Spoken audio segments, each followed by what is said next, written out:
7.5% உள் ஒதுக்கீட்டில் நடைபெறும் மாணவர் சேர்க்கைக்கு எந்த கட்டணமும் வசூலிக்க கூடாது என்று தொழில்நுட்ப கல்வி இயக்ககம் அறிவுறுத்தியிருக்கிறது. பொறியியல் படிப்பில் 7.5% இடஒதுக்கீட்டில் சேரும் அரசு பள்ளி மாணவர்களிடம் கட்டணம் வசூலிக்கப்படுவதாக புகார் எழுந்தது.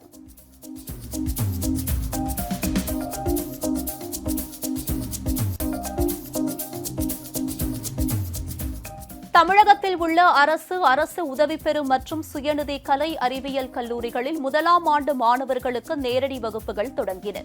மாணவர்கள் கொரோனா தடுப்பூசி செலுத்தியிருப்பதை உறுதி செய்ய வேண்டும் என்று கல்லூரி கல்வி இயக்ககம் அறிவுறுத்தியிருக்கிறது.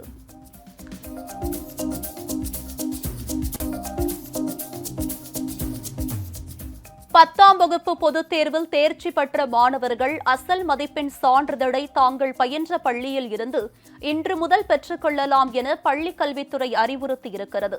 மேலும் அரசு வேலைவாய்ப்பு இணையதளம் மூலம் வேலைவாய்ப்புக்கான முன்பதிவும் செய்யப்படுகிறது.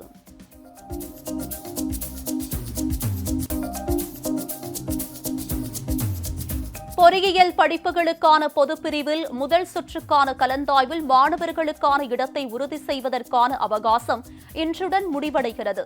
உத்தேச ஒதுக்கீடு பெற்ற மாணவர்கள் தங்களுக்கான ஒதுக்கீட்டை உறுதி செய்தால் மட்டுமே அந்த இடம் இறுதி ஒதுக்கீடாக வழங்கப்படும் என்றும் அறிவிக்கப்பட்டுள்ளது.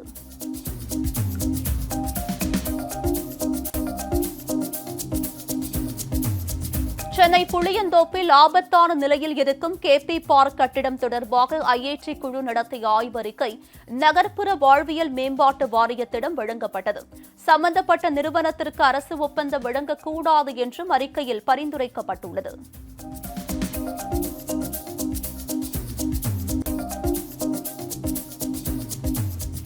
பெண் எஸ்பிக்கு பாலியல் தொல்லை கொடுத்த புகார் தொடர்பான வழக்கை விழுப்புரம் நீதிமன்றம் விசாரிக்கக்கூடாது என்று கோரி முன்னாள் சிறப்பு டிஜிபி ராஜேஷ் தாஸ் தாக்கல் செய்த மனு தள்ளுபடி செய்யப்பட்டது.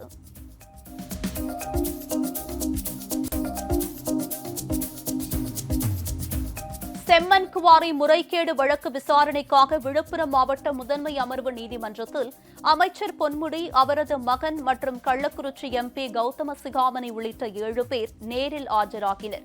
குற்றம் சாட்டப்பட்டுள்ள 7 பேரிடமும் நீதிபதி இளவழகன் பல்வேறு கேள்விகளை எழுப்பினார்.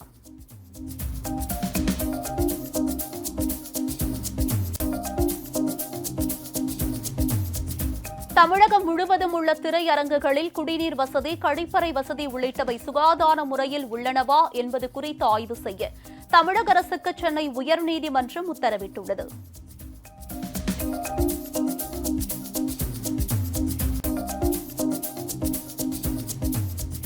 திருப்பூர் குமரனின் 118வது பிறந்த நாளான இன்று ஈரோடு மாவட்ட ஆட்சியர் அலுவலகம் எதிரே உள்ள பிரதான சாலைக்கு தியாகி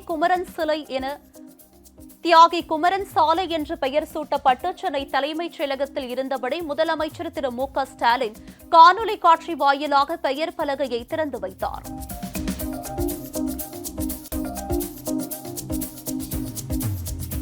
குற்றவாளிகள், சந்தேக நபர்கள் உள்ளிட்டோரை காவல்துறையினர் எளிதில் அடையாளம் காணும் புதிய செயலி அறிமுகப்படுத்தப்பட்டுள்ளது. காவல் நிலையங்களில் பதியப்பட்ட குற்றவாளிகள் உள்ளிட்டோரின் தரவுகளை இந்த செயலி மூலம் ஒப்பிட்டு அடையாளம் காண முடியும்.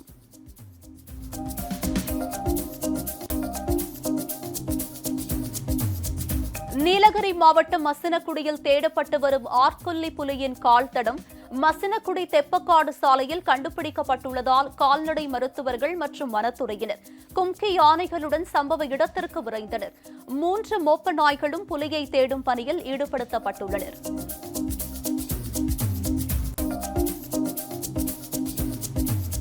தஞ்சை மாவட்டத்தில் கொள்முதல் நிலையங்களில் போதிய இடவசதி இல்லாததால் தேசிய நெடுஞ்சாலைகளில் சுமார் 5 கிலோமீட்டர் தூரத்திற்கு நெல்லை கொட்டி வைத்து 20 நாட்களுக்கு மேலாக விவசாயிகள் காத்திருக்கும் அவலநிலை தொடருகிறது. கூடுதல் நெல் கொள்முதல் நிலையங்களை திறக்க வேண்டும் என்று தமிழக அரசுக்கு விவசாயிகள் கோரிக்கை வைத்துள்ளனர்.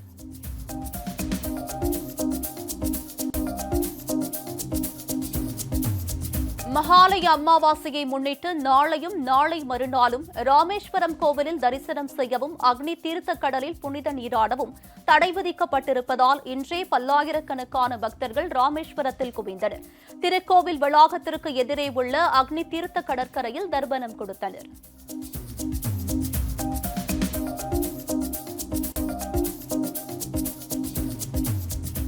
கேரளாவில் நடைபெறும் நவராத்திரி விழாவிற்காக கன்னியாகுமரி மாவட்டத்தில் இருந்து புறப்பட்ட சுவாமி சிலைகள் தமிழக கேரள எல்லையான களியக்காவிளையில் இரு மாநில காவல்துறை அணிவகுப்பு மரியாதையுடன் கேரள அறநிலையத்துறையிடம் ஒப்படைக்கப்பட்டன. அங்கிருந்து கேரளாவிற்கு சுவாமி சிலைகள் எடுத்துச் செல்லப்பட்டன.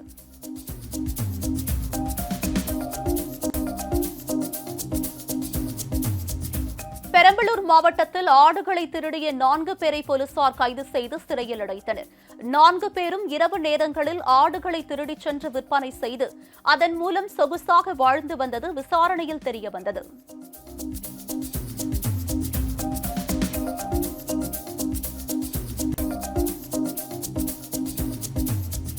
கோவையில் மாவட்ட கவுன்சிலர் தேர்தலை முன்னிட்டு பிரச்சாரத்திற்கு சென்ற அதிமுக வேட்பாளர் வாகனத்தை பொதுமக்கள் சிறைப்பிடித்தனர். ரேஷன் கடை மற்றும் சத்துணவு அமைப்பாளர் பணி வாங்கித் தருவதாக கூறி லட்சக்கணக்கில் பணம் வாங்கிக் கொண்டு ஏமாற்றியதாக கருப்பசாமி மீது பொதுமக்கள் குற்றம் சாட்டியுள்ளனர்.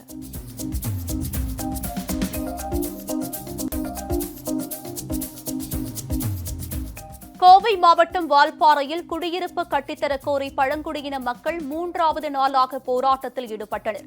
அரசு அதிகாரிகள் நடத்திய பேச்சுவார்த்தையில் உடன்பாடு ஏற்படாததால் போராட்ட களத்திலேயே பாரம்பரிய நடனத்தோடு தங்களது எதிர்ப்பை தெரிவித்து வருகின்றனர்.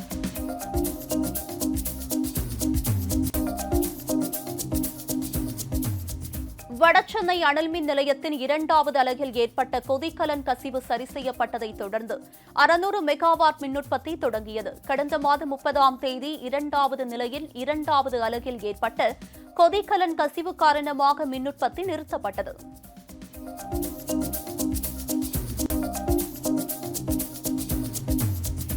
மயிலாடுதுறை மாவட்டம் குத்தாலத்தில் கடந்த ஆண்டு புதிதாக ஆரம்பிக்கப்பட்ட அரசு கலைக்கல்லூரி மாதினிமங்கலம் என்ற இடத்தில் உள்ள சமுதாய கூடத்தில் தற்போது இயங்கி வரும் நிலையில் இட நெருக்கடியால் மாணவ மாணவிகள் சிரமத்திற்கு ஆளாகி வருகின்றனர்.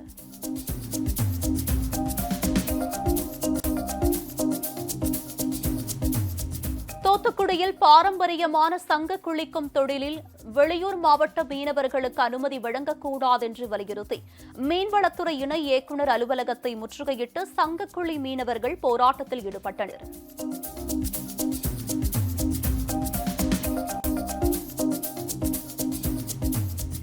சிவகங்கை மாவட்டம் சோழபுரம் அருள்மிகு திருவேட்டை ஐயனார் திருக்கோவிலில் புரவி எடுப்பு விழா கோலாகலமாக நடைபெற்றது. புரவி எடுப்பு விழா ஊர்வலத்தின் போது மழை பெய்ததால் பக்தர்கள் மகிழ்ச்சியடைந்தனர்.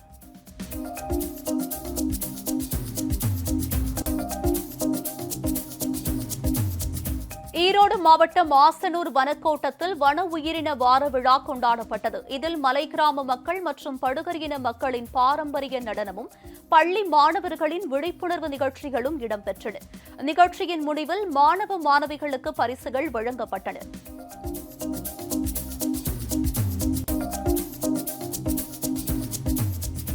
மும்பை கடல் பகுதியில் சொகுசு கப்பலில் நடந்த மது விருந்தில் போதைப்பொருள் பயன்படுத்திய விவகாரத்தில் கைது செய்யப்பட்ட பாலிவுட் நடிகர் ஷாருக் கானின் மகன் ஆரியன் கான் நாளை வரை போலீஸ் காவலில் சிறையில் அடைக்கப்பட்டார். 20 மணி நேர விசாரணைக்கு பிறகு நடிகர் ஷாருக் கான் மகன் ஆரியன் கான் உள்பட 8 பேரை மும்பை போலீசார் கைது செய்தனர்.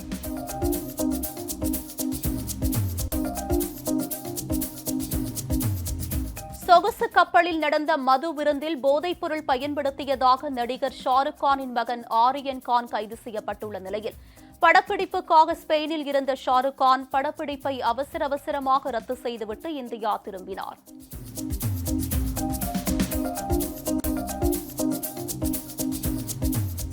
உத்தரப்பிரதேசத்தில் போராட்டத்தில் ஈடுபட்டிருந்த விவசாயிகள் மீது மத்திய அமைச்சரின் மகன் கார் மோதியதில் 2 விவசாயிகள் உயிரிழந்த நிலையில் அங்கு ஏற்பட்ட வன்முறையில் உயிரிழந்தவர்களின் எண்ணிக்கை 9ஆக உயர்ந்திருக்கிறது.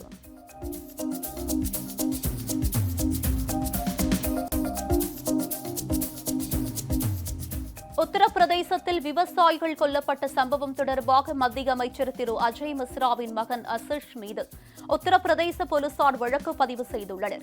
கார் மோதி விவசாயிகள் உயிரிழந்ததாக கூறப்படும் இடத்தில் தனது மகன் இல்லை என்றும் அதற்கான வீடியோ ஆதாரம் தன்னிடம் இருப்பதாகவும் அமைச்சர் திரு அஜய் மிஸ்ரா தெரிவித்திருந்த நிலையில் அவரது மகன் அசிஷ் மீது உத்தரப்பிரதேச போலீசார் வழக்கு பதிவு செய்துள்ளனர்.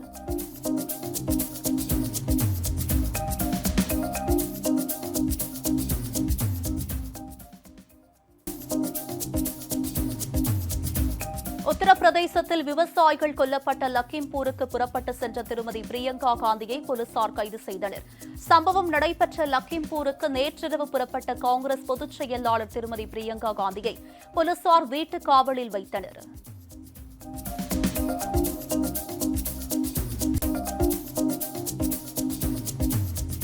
உத்தரப்பிரதேசத்தில் தடுப்பு காவலில் வைக்கப்பட்டுள்ள திருமதி பிரியங்கா காந்தி தான் அடைத்து வைக்கப்பட்டுள்ள அறையை சுத்தம் செய்யும் வீடியோ இணையத்தில் வெளியாகியிருக்கிறது.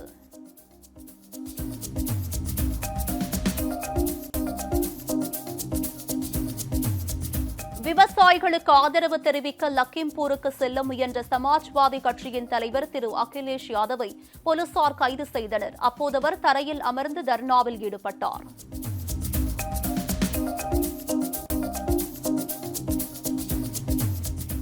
லக்கிம்பூர் வன்முறை சம்பவம் தொடர்பாக மத்திய அமைச்சர் திரு அஜய் மிஸ்ராவை பதவி நீக்கம் செய்யக்கோரி குடியரசுத் தலைவர் திரு ராம்நாத் கோவிந்துக்கு சம்யுக்தா கிசான் மோர்ச்சான் அமைப்பு கடிதம் எழுதியிருக்கிறது. சம்பவம் தொடர்பாக உச்சநீதிமன்றத்தின் தற்போதைய நீதிபதி தலைமையில் விசாரணை நடத்த வேண்டும் எனவும் கடிதத்தில் விவசாயிகள் கோரிக்கை வைத்துள்ளனர்.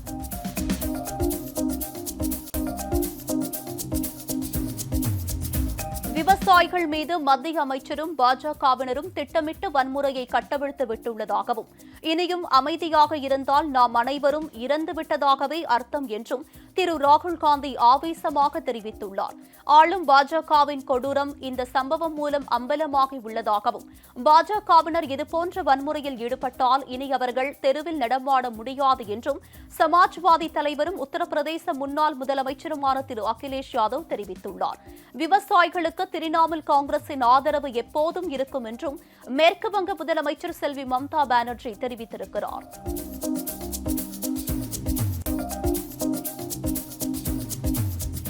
இந்தியாவை சேர்ந்த 300க்கும் அதிகமான முக்கிய பிரபலங்கள் வெளிநாடுகளில் சொத்துக்களை வாங்கி குவித்திருப்பதாக புலனாய்வு பத்திரிகையாளர் அமைப்பு தெரிவித்திருக்கிறது. உலகின் 150 ஊடக நிறுவனங்கள் அடங்கிய புலனாய்வு பத்திரிகையாளர் அமைப்பு பாண்டோரா பேப்பர்ஸ் என்ற தலைப்பில் ஆய்வு முடிவுகளை வெளியிட்டிருக்கிறது.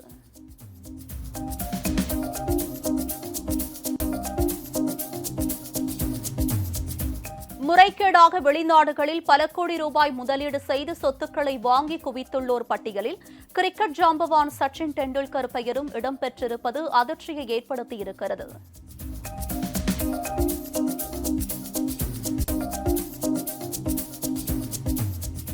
இந்தியாவில் கொரோனாவில் இருந்து குணமடைந்தோர் எண்ணிக்கை 3,31,00,000 கடந்திருக்கிறது.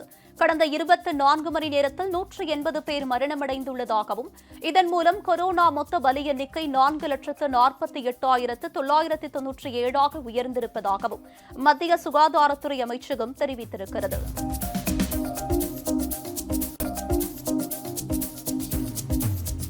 இந்தோனேஷியாவின் கிழக்கு ஜாவாவில் உள்ள கிரசிக் நகரில் ஒருமுறை மட்டுமே பயன்படுத்தக்கூடிய பிளாஸ்டிக் பொருட்களை கொண்டு அமைக்கப்பட்டுள்ள கண்காட்சி மையம் சுற்றுலா பயணிகளை பெரிதும் கவர்ந்திருக்கிறது.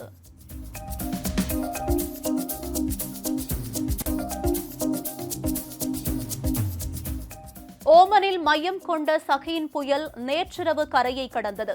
ஓமன் தலைநகர் மஸ்கட்டில் இருந்து 65 கிலோமீட்டர் தொலைவில் மையம் கொண்டிருந்த சஹீன் புயல் நேற்றிரவு தெற்கு மற்றும் வடக்கு அல் பத்தினா பகுதியில் கரையை கடந்தது.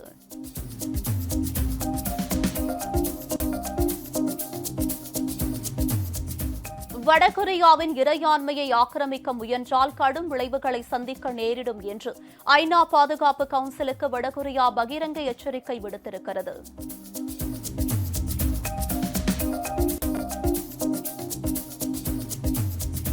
வாரத்தின் முதல் வர்த்தக நாளான இன்று இந்திய பங்கு சந்தைகள் உயர்வுடன் தொடங்கின.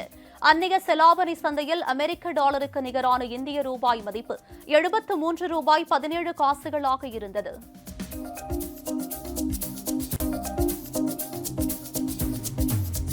தங்கம் விலை சவரனுக்கு 40 ரூபாய் குறைந்து 35,056 ரூபாய்க்கு விற்பனை செய்யப்படுகிறது. சென்னையில் 22 கேரட் ஆபரண தங்கம் 1 கிராம் 4,382 ரூபாய்க்கும், ஒரு சவரன் 35,056 ரூபாய்க்கும் விற்பனை செய்யப்படுகிறது. 24 கேரட் தங்கம் 8 கிராம் 37,968 ரூபாய்க்கு விற்பனையாகிறது. வெள்ளி 1 கிராம் 64 ரூபாய் 80 காசுகளுக்கும், 1 கிலோ 64,800 ரூபாய்க்கும் விற்பனை செய்யப்படுகிறது.